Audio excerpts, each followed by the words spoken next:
afternoon everybody. A bit of a different one today. I don't like cleaning motorbikes, I sooner just ride them. And the end result of my cleaning, especially on shiny ones like Johnny, sometimes can be a bit, well, not very good. But Webley Mark II is generally quite easy to clean. I just blow her over with a jet wash. Now before you jump down my throat on that, I don't jet it as such. Bits of it I do, like mud guards and things like that, but I generally stand back, generally use cold water, and it's more of a mist than a jet. So we're looking after things like head race bearings, the clocks, wheel bearings. We're not going to go into them.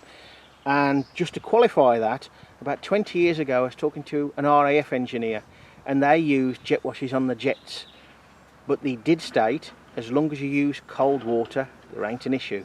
Basically we wet the bike, we spray this stuff on, leave it 3 to 5 minutes, wash it off.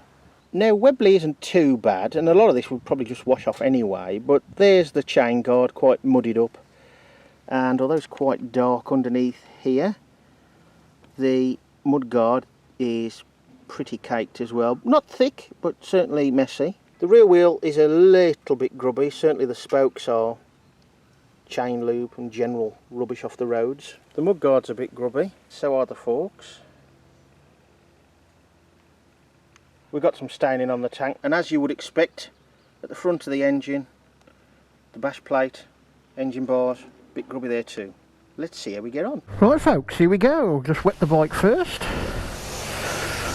As I said before, standing back so I don't really jet wash, I sort of use a mist. Perhaps a strong mist, but I mean, try and keep away from the clocks and the headstock. Rather the bearings of the headstock, which are always easy.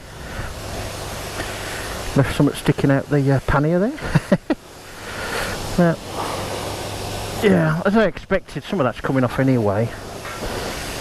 But we'll give it a whirl, see how it does. Bit of a waste of the first quid in the jet wash though. Right, then we'll put it round the back first so it has the most time on. Nice trigger, good spray, strong spray. Of course it's a full bottle at the moment. Apparently you're alright on your calipers and that, but I won't be spraying directly onto some parts.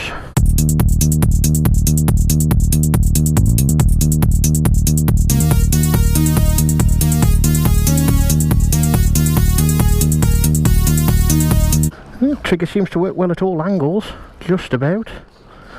Don't know how many washes, you're probably going to get about 2 washes out of it though, one bottle.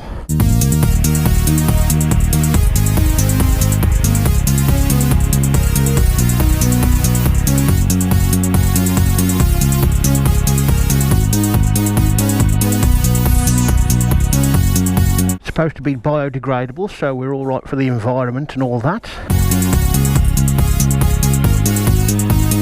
Now we wait and see how much scrubbing we don't have to do. Right, that's 5 minutes. Let's see what it's done. I have put a bit of extra on, off camera, on these bits here where you can still see it's stained. Let's have a look at the mud guard. Well, it's not perfectly clean, but most of it's off. Not really helped shifting the mud there without a brush.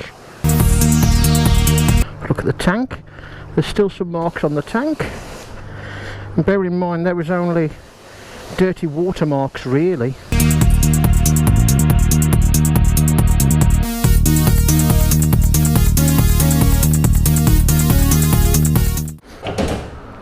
Right folks, let's have a look.